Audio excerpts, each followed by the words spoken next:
Thank you so much for joining the second day of our session. I hope you will love it and you will have a great time today.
Morning. Good morning, ladies and gentlemen. I am Nigar and I extend a warm welcome to each one of you as we gather here for the second day of the Best of Bangladesh event, Best of Bangladesh in Europe 2023. Yesterday, we embarked on an incredible journey of exploration, learning, and celebration of Bangladesh's excellence. Today, we continue this exciting journey with even more insights, innovations, and inspirations in store. Before we begin, I would like to remind everyone, kindly please everyone ensure that your mobile phones are on silent mode.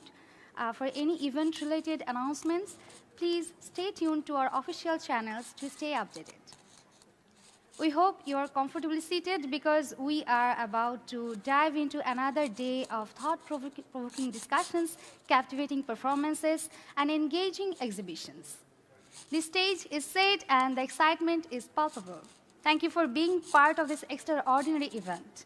Get ready to be inspired, informed, and intrigued as we uncover more about the best of Bangladesh. Let's make this second day even more memorable. Welcome everyone once again to the Best of Bangladesh.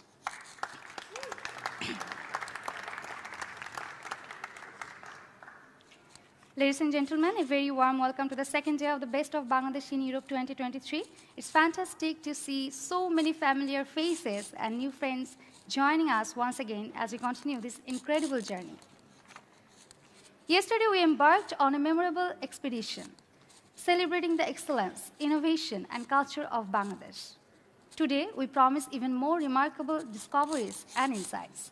As we gather here in the heart of Amsterdam, let's take a moment to reflect on the essence of this event. The Best of Bangladesh stands as a beacon of collaboration, excellence, and progress. It transcends borders, connecting us to a nation over 9,000 kilometers away, the remarkable Bangladesh. This event is not just a forum for ideas and connections. It's a testament to the multifaceted excellence of Bangladesh.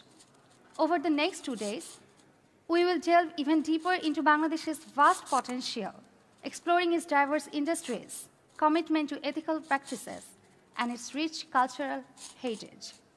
We are honored to host an array of distinguished exhibitors from Bangladesh's emerging industries, showcasing their innovations and contributions. These remarkable individuals and companies embody the spirit of this event, connecting us to the heart of Bangladesh's industries and culture.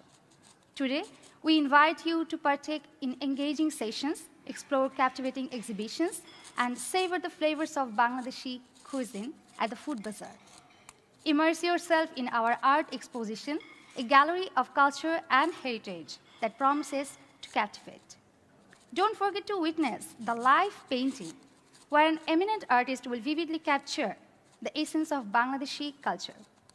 As we embrace this new day of exploration and enlightenment, allow me to share the exciting announcement. We are already looking forward to the next edition of the Best of Bangladesh.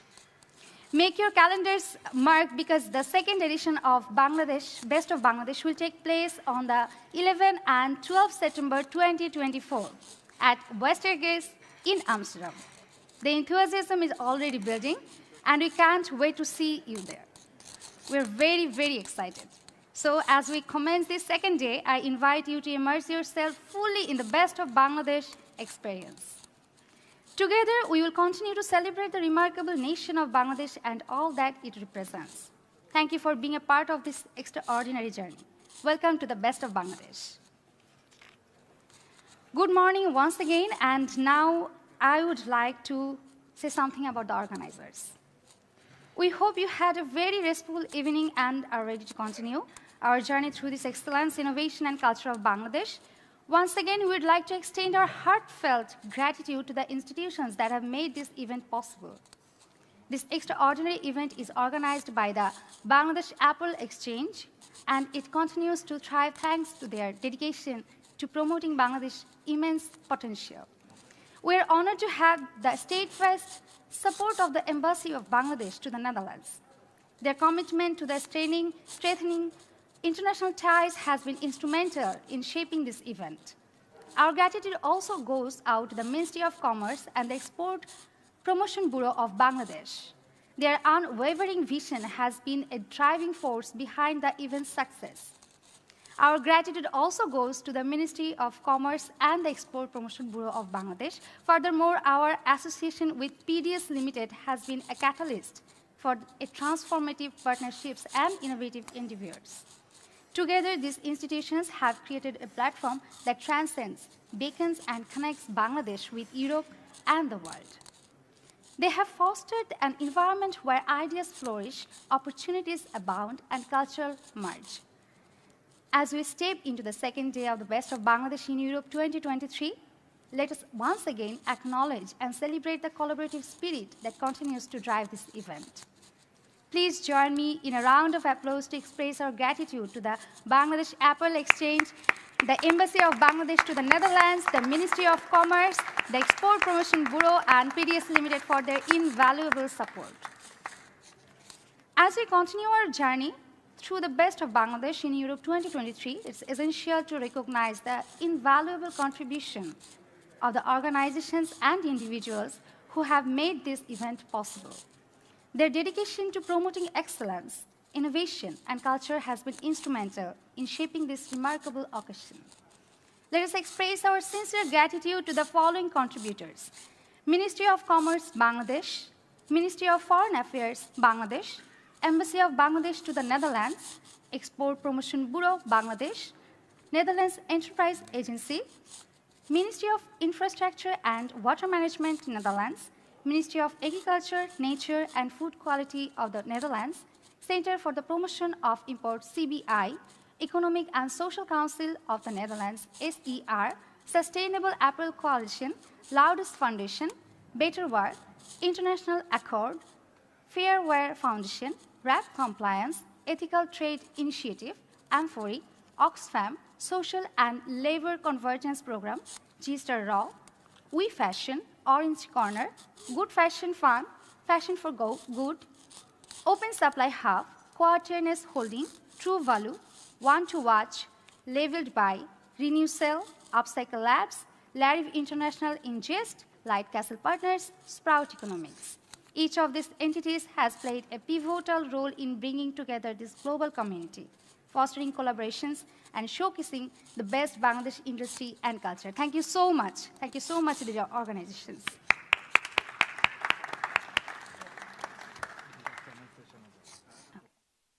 Now we would begin our panel session. For this panel, exploring opportunities in Bangladesh agri-food sector, I am requesting the speakers of the fourth panel session, Bangladesh Agri-Food, to come to the stage. It's about Bangladesh agri-food, a next opportunity for collaboration. First, may I kindly request Frederick Vossener, Special Envoy for the Netherlands Ministry of Agriculture. I'm really sorry. We have Jan Haak, President of Quaternious Holding, leading food innovations. Also joining us is William Skaustra, Program Director at Seed NL supporting agriculture. Adding his expertise is Shamsul Arifin Khaled, pioneering sustainable practices at Nourish Group. Next is Fauzia Yasmin, Director of Ispahani Agro, driving collaboration and growth. Matthias Brianen, Director at Lariv International, will moderate this discussion forward. Ladies and gentlemen, please give a round of applause to our panelists. Total duration of the plenary will be 45 minutes. Reminder bells will be played at 25th and 40th minutes for the attention of the moderator and the panel. Thank you so much, moderator. The stage is yours now. Thank you. All right, good morning. Let me stand. I think that's more appropriate. So, ladies and gentlemen, all the way from Bangladesh, from the Netherlands, elsewhere, maybe in Europe, good morning. Welcome to this panel session where we will talk about the development opportunities in the agri-food sector in Bangladesh and how we might intensify also the cooperation between the Netherlands and Bangladesh in the near future. So I'm very pleased that we have here a very experienced group of people from Bangladesh and the Netherlands who would like to share their views on the opportunities in the agri-food sector. So maybe starting from right, the pleasure that we have here, Mr. Jan Hak, who is I would say, a senior veteran in the Dutch international trade. Lots of experience also in the agri-food sector in Asia. So a pleasure to have you here, sir. Hello, yeah? Yeah. Hello, I'm Jan Hak, happily married, 2 children and 6 grandchildren. That's why I'm here. For their future. And the future of the best of the Netherlands to combine with the best of Bangladesh, the right choice for the title of this event. Excellent. Then, thank you, Mr. Hak. Then, secondly, I would like to introduce you Mr. Freek Vossenaar, who is the special envoy on behalf of the Dutch Ministry of Agriculture. Freek, you've recently been in Bangladesh. Maybe you would like to share a few words on your personal background? Yeah, well, thank you very much. I work for the Dutch Ministry of Agriculture, Nature and Food Quality, and for the Dutch in the audience, you might have the impression that the Ministry of Agriculture had disappeared in a big cloud of nitrogen or other emissions, but still, I think the promotion of foreign trade is very much on our radar. And we used to be, when we talked about promoting exports, it was bringing like boxes of biscuits to foreign markets or, you know, the export of live cattle, I don't know. But nowadays, it is much more than about knowledge, about technology. The Netherlands is quite small. We don't have the areas to produce seed potatoes for the whole world in our country, but we can assist other countries to produce potatoes. We can assist other countries to produce tomatoes. So our horticultural sector, I think, is one of the most competitive in the world. And there is a huge interest in our technology and knowledge in countries like Bangladesh, which is growing GDP with a growing middle class, with so many people living there, and with such a high need for processed and safe food. The Dutch are a natural partner for the development of the agribusiness in Bangladesh. Thank you, Mr. Vossenaar. And then to my right, we have the honor to have Mr. Khaled, who is the director of Nourish Poultry, one of the leading companies in livestock in Bangladesh. Mr. Khaled, maybe a few words as a personal introduction, please. Good morning. I'm Shamsul Arifin Khaled. I'm the director of Nourish Poultry Group. Is also the part of the Khalid Group of Industries. So actually Nourish Poultry is actually focusing on the poultry and the livestock sector, but we are trying to diversify into the agriculture sector, and I think the Netherlands is the right partner in order to improve our sustainability and the reliability of the agri-industry. And to us, agri-industry is very, very important, as majority of our people, they live in the rural areas, and the rural emancipation is very, very important to us. And to do it in the right direction, I think the technical know-how and the technology and the knowledge sharing is very, very important. So we are here to get the right direction and the know-how and the partnership and everything from Netherlands, as Netherlands and Bangladesh is very similar to some extent in both a delta-like country and highly densely populated country. So I think this is the right choice, and thank you very much for inviting us. Thank you. Excellent. Great to have you here. So on my left, we have Willem Schouwstra, who is the director of Seed&L. Willem, maybe a few words on your personal background. Yeah, thank you, Matthias. Where to start? I was born in Friesland, in the north of the Netherlands, and I was grown up between the cows, so I studied animal science in Wageningen University. But now director of Seed&L, so into seeds. So for some people, that's a big leap, but you will see that it is also really close connected. In between, I've been working for the Ministry of Agriculture for many years, and the last 4 years also as agriculture counselor in Vietnam, which we will see have sometimes similar challenges as Bangladesh when it comes to water-related challenges and deltas. CTNL, public-private initiative, really to strengthen the access of high-quality seeds for farmers in the Global South. And we do that through knowledge sharing and also to initiating and supporting new initiatives.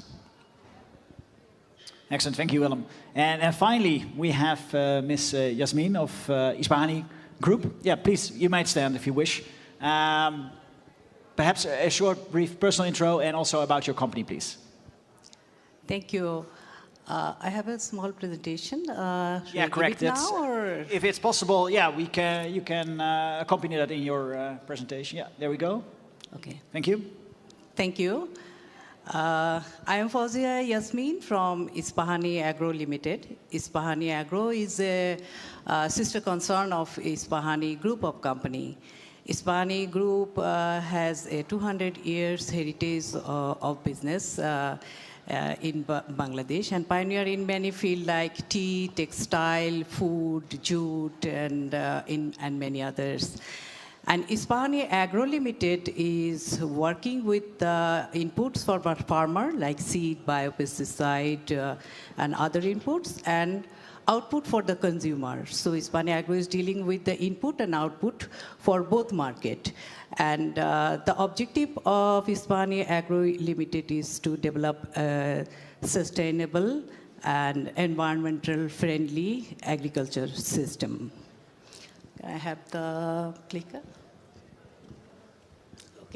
Okay, automatic. Thank you. Bangladesh is an agriculture-based country. Agriculture sector has a vital role to the development of Bangladesh. The transition took place since 1980. The contribution came down to 11.2 in GDP, and still 37% workforce engaged in agriculture sector. Agro-food processing industry contributes 1.7% to GDP, and with an export share of 3.5%. And the industry size is 50.8 billion, and the agriculture export is growing at a CAGR 18%. Domestic market for agro-processed food stood 2.6 billion and experiencing a growth of 8%.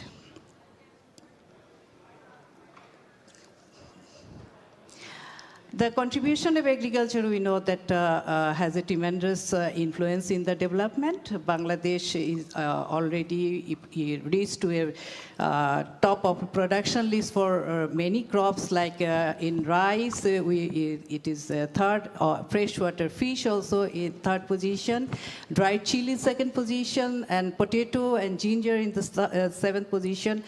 So now we have to think about the forward linkage that we could achieve the production side. And agriculture growth contributed to the poverty reduction and other macroeconomic conditions. Poverty reduced from 48.9% in 2002 to 18.7% in 2022. We have so much opportunities and yet some challenges to address for the future development. Due to climate change, 1/3 GDP can lose. Then high logistic cost comprises 4.5 to 48% of total sale, depending on the type of the product. And post-harvest activities loss is 40%. So we need to concentrate in this area, and access to finance is a big challenge for the marginal farmer, even for the business owner also. And regional and global trade barrier, policy regulation, limitation to technology adoption, and decrease of arable land with the increase of population. These are the challenges we need to address. Next. Why Bangladesh? Bangladesh has a tremendous scope in agriculture and food sector. Global population to reach 9.7 billion in 2050, and 68% of population will live in the urban area. Demand for food will increase by 60% by 2050. And Bangladesh will become the 9th largest consumer market by 2030. And Bangladesh is strategic gateway to the countries to Asia Pacific. And location near to China and India, actually access to 2.9 billion consumers who are spending more than 8.5 trillion currency annually. Next. The potential area, we have already achieved the production side and horticulture and our food grade. Now we need to concentrate in the processing and the advanced forward value chain linkage so that we can create the safe consumer market as well as for the export market. We need to concentrate food processing, dairy and poultry, edible oil, tissue culture, development, multi-purpose cold storage facilities, fish processing.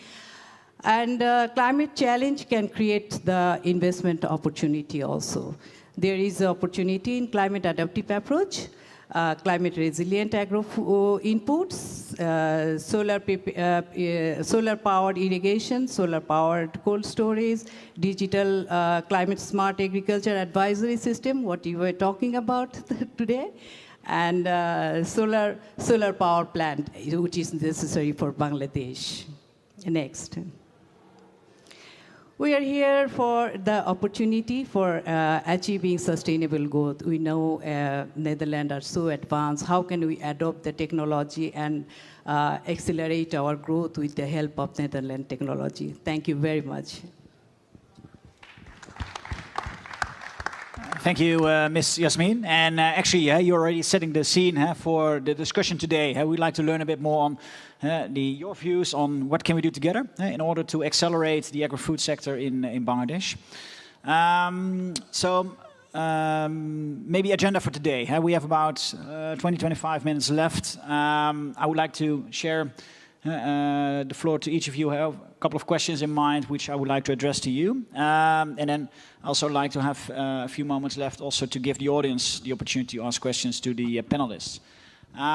Before we move ahead, maybe a short intro myself. Matthias Brina, working for Larif. We are a Dutch headquartered business development advisory firm. We support companies with doing business in emerging markets, including Bangladesh, where we are represented by a local firm named Light Castle Partners. We do have quite some exposure also in the agri-food sector, poultry, aquaculture, horticulture, having the pleasure amongst others to work together with leading firms such as Nourish. For today, maybe starting with Mr. Haq, you have decades of experience in agri-food sector, in developments in other countries. Could you share your views on what kind of parallels do you see Bangladesh versus other markets, perhaps in Southeast Asia? Okay, I'm now 76 years old. I was born in the fields under machinery. And if you go to the supermarket, you see my name. I'm the oldest of the oldest in the family. We sold that firm and we invested in various others, let's say, consumer-oriented investments. Because if there's no consumer, it's a waste of time to produce something. That's essential, number one. My experience started with Wageningen, Harvard, and the Hebrew University. And I'm convinced today that the Netherlands, we are the number one, not only in products export, because that's just the delta throughput. Yes, products are important for the Netherlands, but more important is the 20 billion of systems and technology which we have available for the world. In that, we are the #1 in the world. And we can help the world in feeding another 22 billion people, up till 10 billion, whatever. The world is big enough, stop making war, and we are there. If you look at Bangladesh, you are increasing, let's say, till 300, 400 billion people in the next 20 to 30 years. I advised, for amongst others, Chinese government, other governments, in similar processes of urbanization, going from 65% urban up till today. I think China is in the 40s, 45.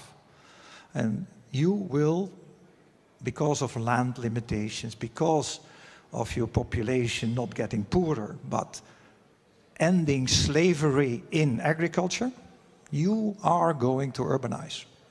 And the money is in the cities, not in the rural areas. The rural areas are important to guarantee the food security in quality and in quantity. Essential. And in that we have experience. We are combining experience from the Maas-Rhine Delta. That's another 60 million people. For example, with 3 deltas, we have experience in China. There are 3. And you are one of the most important deltas on the other side, on the Indian Ocean, which is essential to have a similar development as the Netherlands to feed the environment of your area. You explained it very well in your presentation. Now, you can continue to make individual connections between partners from the Netherlands, SMEs or whatever. This will not be speedy enough in the next 20 years to solve or to all the challenges you have. For that, I think what I already do with other countries, you need a master plan with an agreement on a platform helping your institutions to have the B2B connections. But moreover, you need a kind of master plan to help yourself. And a master plan, in my opinion, is based, that's my experience, on 3 essential elements. First, you need to understand each other.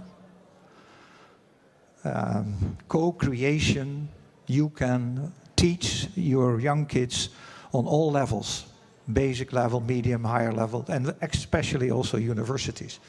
So I was almost 30 years the head of the FME agro-food technology cluster. I think it's now about 10 billion in turnover. And the success of that is starting with the young people, the entrepreneurial spirit of the entrepreneurs in our industry. They are innovative, they are creative. That curricula for your schools, I think you should study, adapt it, and for example, NUFIC could be helpful in transferring that technology. So co-creation is the key, understanding each other. Then the second part is co-development. That doesn't mean that we are teaching you, like in the ancient days, what to do. No, it's having respect for each other's, value each other's capabilities, stimulating each other. And this is both physical and by ICT. So in Wageningen, with the Baan family, well known for ICT, there is a kind of software for regional or even provincial and governmental analysis of directions of investments who are profitable. You choose what are your priorities. We can help you in bringing in the data, and as soon as possible you have to use the data yourself. That is called co-development.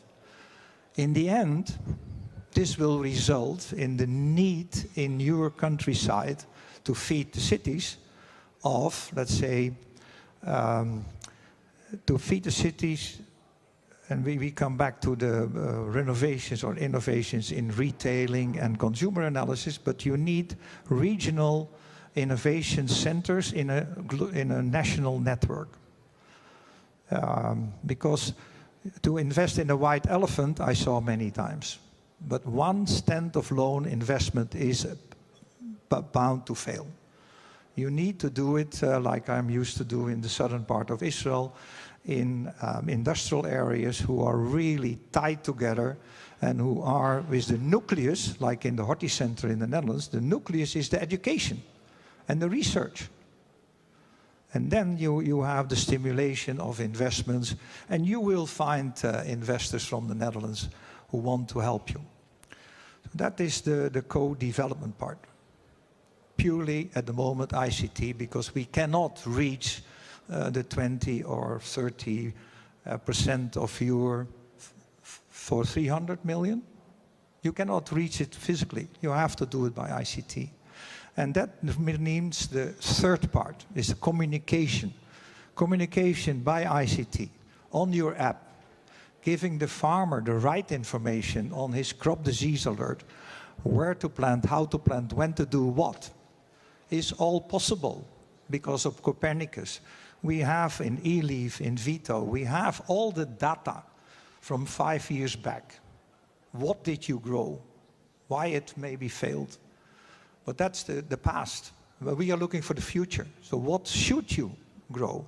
And that is market-oriented. Don't grow what is able to be grown by that farmer on that field, market-oriented. And for that, you need a retail connection. In the Netherlands, we have Beuk, for example. Better food from the short chain. I never liked retailers. I want you to have direct contact with the consumer. Sometimes you need the retailers. But there is more than retailing.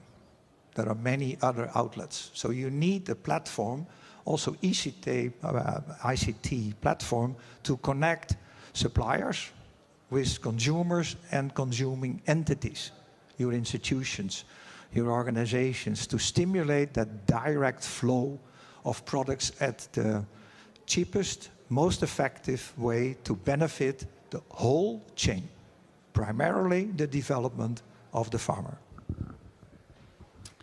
Thank you, Jan. So, if I may recap, it's no, that's fine. But what I recap is it's a good planning, what you call master plan. It's about education and it's about connectivity, and then a few others are the market driven, but really important. Thank you. Maybe Mr. Colette, you are the leader, I would say, in poultry, but also active in other parts of the industry. If you look to the current developments in the market in Bangladesh, where would you see opportunities to venture? And perhaps you would also like to invite Dutch companies to have a look at. Thank you. Just if you start with the poultry or the livestock industry, there's some areas we need to focus on. First of all, in Bangladesh for the last few years, we're facing severe problem in the demand-supply mismatch.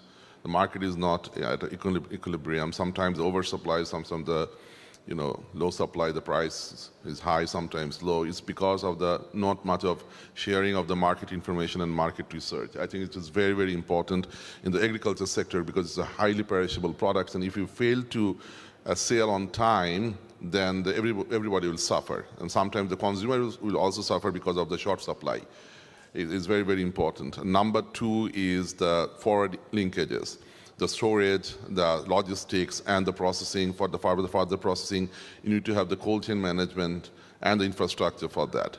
The problem with Bangladesh is that everybody is focusing on the productivity. They're not at all focusing on the, not at all. There's a little bit problem in considering the reliability or the sustainability part. And this is another issue.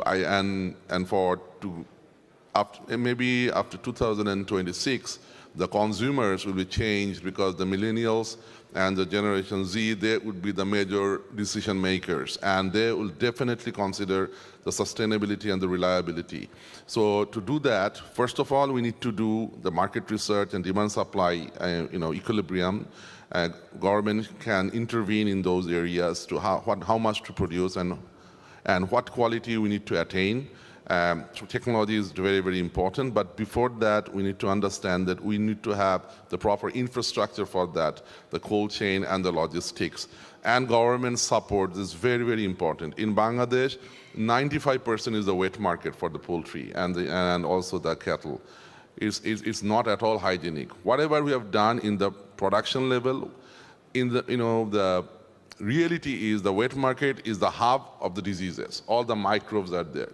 So whatever effort you are doing or giving in the production level, it will be ruined when it comes across the distribution system. So better to have the processing industry. They should give priorities to the processing industry, and the policy support is very, very important. So we have asked to the government to please, in the metropolitan area, give us some space for the processing. They should identify some areas where the wet market shouldn't be allowed. First, to start with some areas with the process, and then automatically it would be phased out, because everybody then understands the significance of the safety and the reliability of the chicken.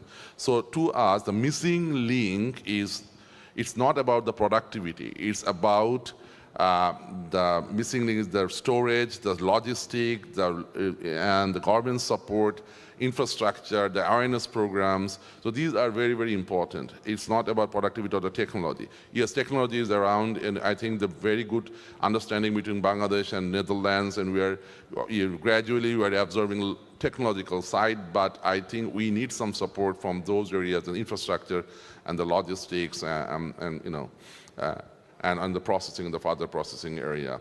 And of course, the machine learning and AI is one of the major issues nowadays. And we'd like to use those tools to identify the real market scenario, and also some prediction model is needed in the future to identify not only the market area, but your quality assurance areas. So I think AI and machine learning tools need to be implemented to some extent in order to attain the sustainability and the reliability of our products.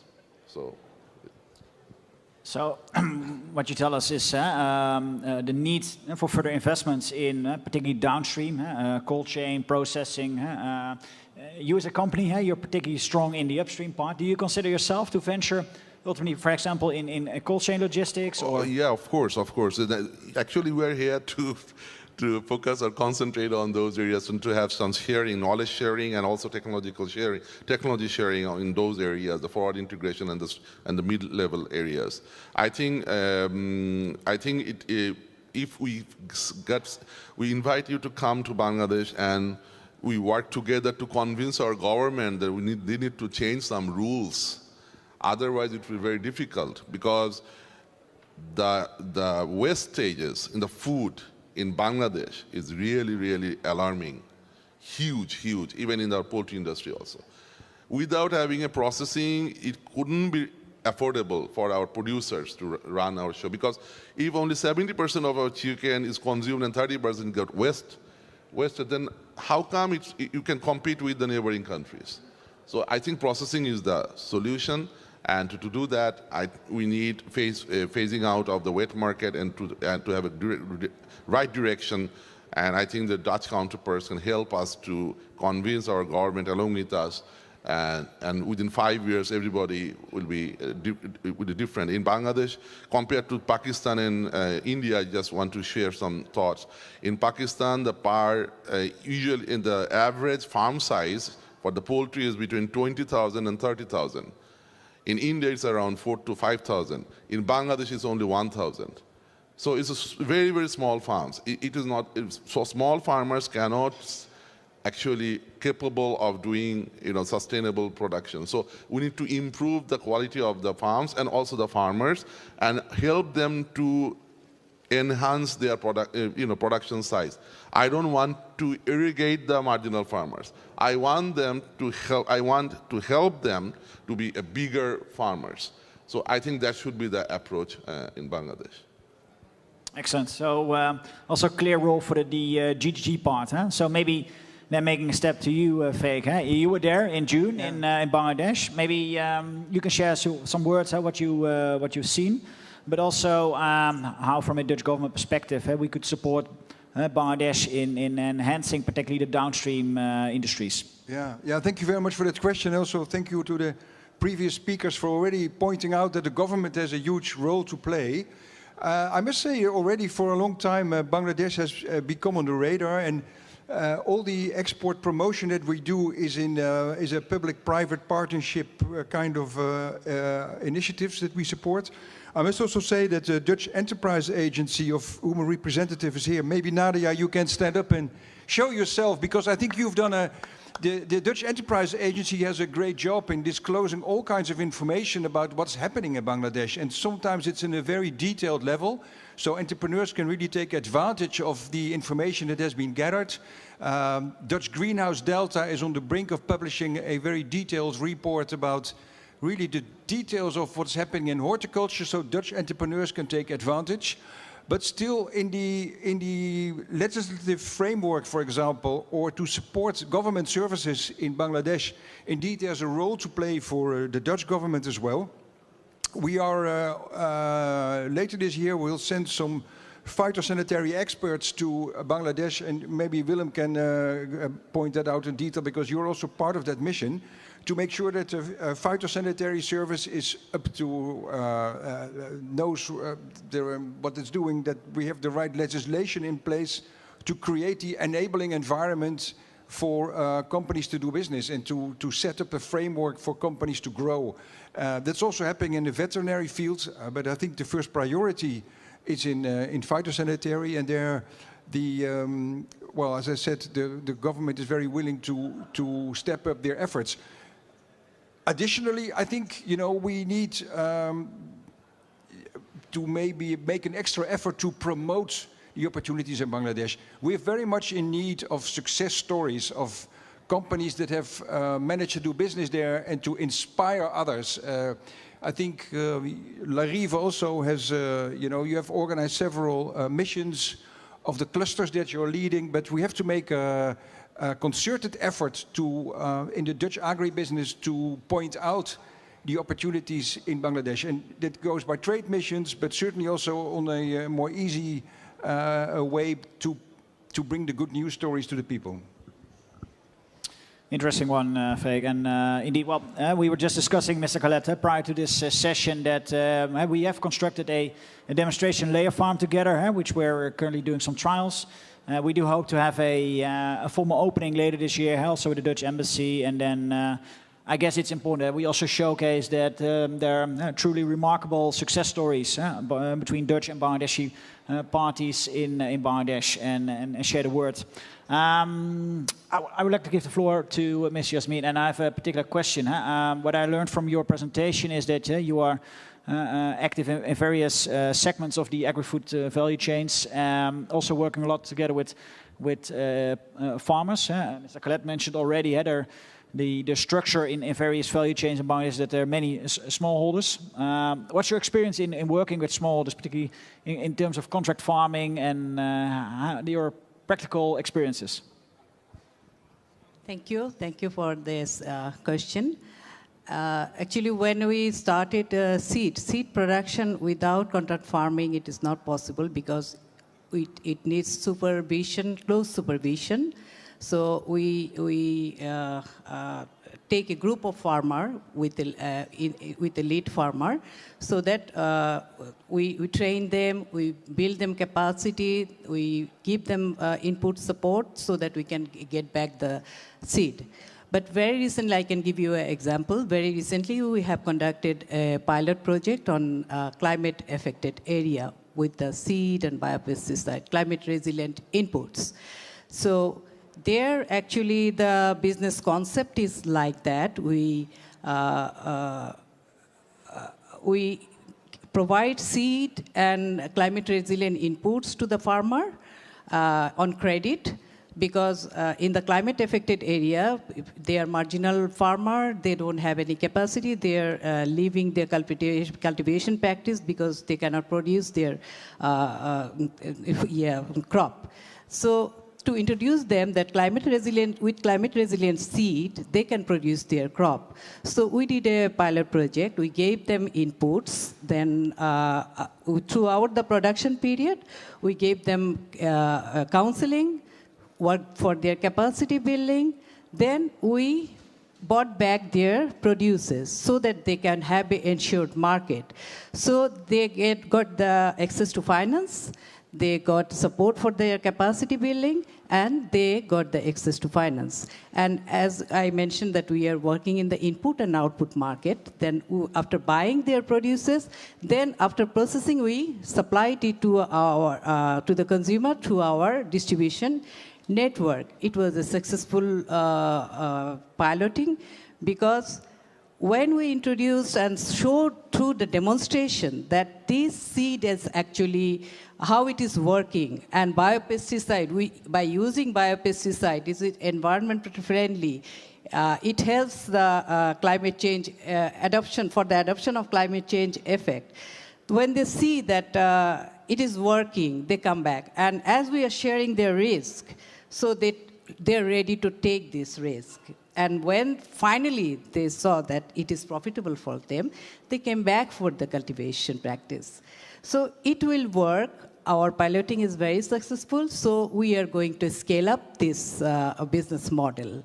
So it is successful that with the contract farming, we are able to take the technology, we can give them technology, we can disseminate the technology to capacity building. What is the challenge for the farmers?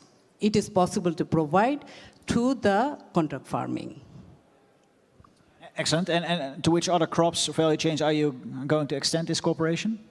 Yes. You have cotton. Do you also consider to extend to other crops? Yes, yes. We are already working with rice and horticulture in those southern belt where salinity affected area, and northern belt where drought prone area. So where the product needs less water and salinity tolerant variety. That's why actually we are looking for more climate resilient input so that we can introduce and we can accelerate the project idea. Excellent, thank you. And that's the next step also to you, Willem. So horticulture and climate conditions. Your experience from Vietnam, which of those could we perhaps leverage to Bangladesh? Yeah, thank you for asking these questions, and let me elaborate just upon what all the previous speakers have already been bringing forward. But what my experience in Vietnam compared to, for example, Bangladesh, they are both delta countries. I think Mr. Haq was already referring to it. So you have to deal with the effects of climate change and with the effects of water and water management. And I think that is very crucial. But in the end, you can deal with the water and you can deal with the climate change, but you also want to increase your productivity of the land. So you have to adopt your agricultural system to the water management and to the climate change. I think that is crucial to do, and that also means that you really have to work together and not only work with an agricultural view or with a water view or with a climate change view, but really bringing those fields together. And that's, I think, also what Mr. Haq was referring to by co-creating and co-developing. And that's actually also what we do as CETNL, as the public-private partnerships within the Netherlands Food Partnership, because the CETNL is embedded in the Netherlands Food Partnership. And this Netherlands Food Partnership is really trying to facilitate this co-creation and co-development with knowledge of good endeavors, but sometimes also with a little bit less good endeavors. And we have to build up that experiences. And the other side, so bring the right partners together. What has made Dutch agriculture strong is, I think, by really working together between government, Mr. Vossenaar was referring to that, research, and the private sector. And let's also not forget civil society.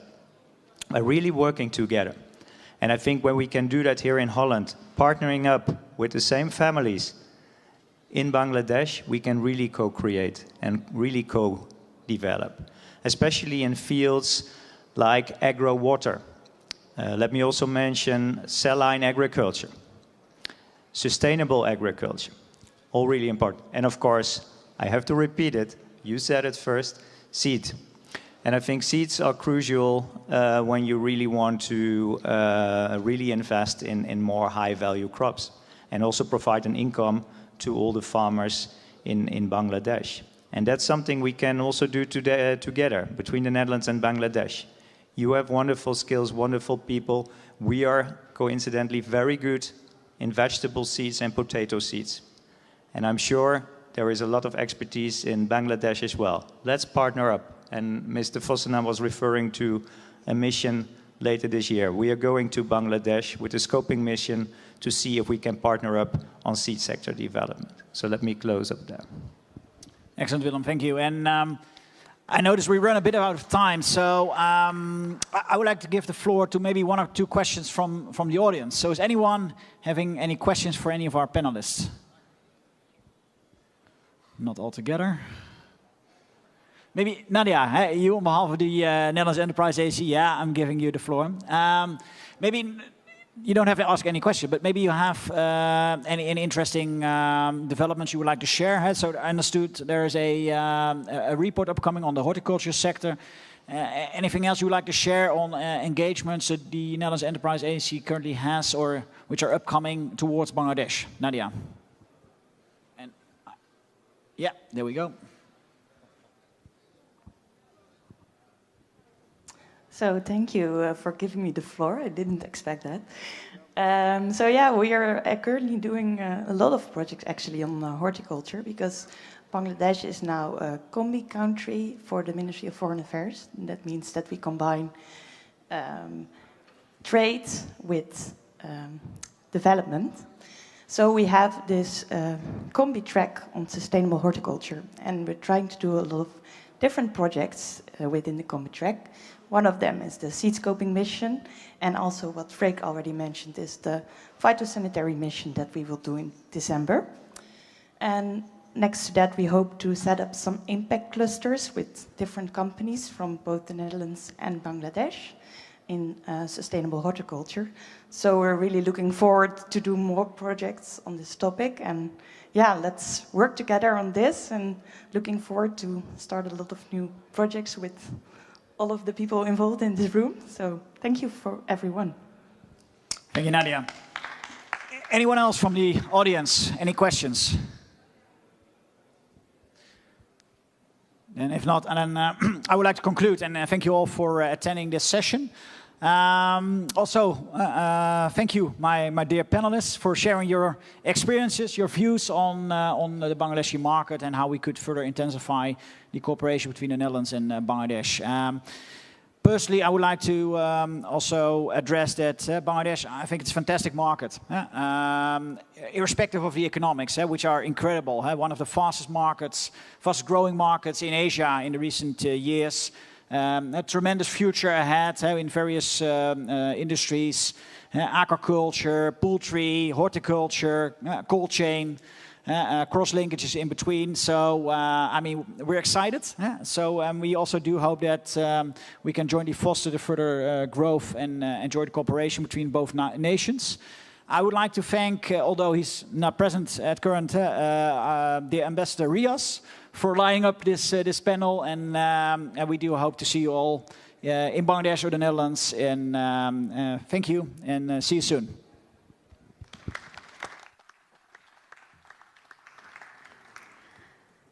Thank you so much. And before I conclude this panel session, may I kindly request all the esteemed guests, please come forward to take a group photo. Yes. Thank you.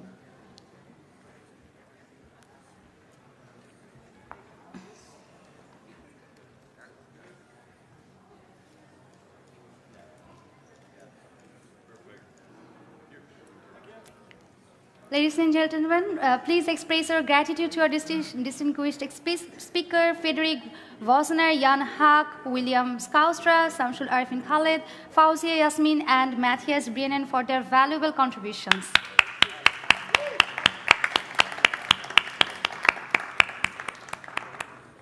As we conclude this session, I encourage you to all continue these crucial conversations throughout the event. Our journey is far from over, and there's much more to explore and discover. And at the Best of Bangladesh 2023, our networking break will begin very shortly, and our next panel session will start at 1:30 p.m. And also, you can enjoy in this networking break our food bazaar, our art exposition, live painting, exhibitions, and expo, and also, of course, networking. So please, we encourage you to make this the most of this networking break by exploring these attractions. And remember, lunch will be served at 12:30 p.m. So be sure to return this dining area at 12:30 p.m. and we will start our next panel session at 1:30 p.m. Thank you.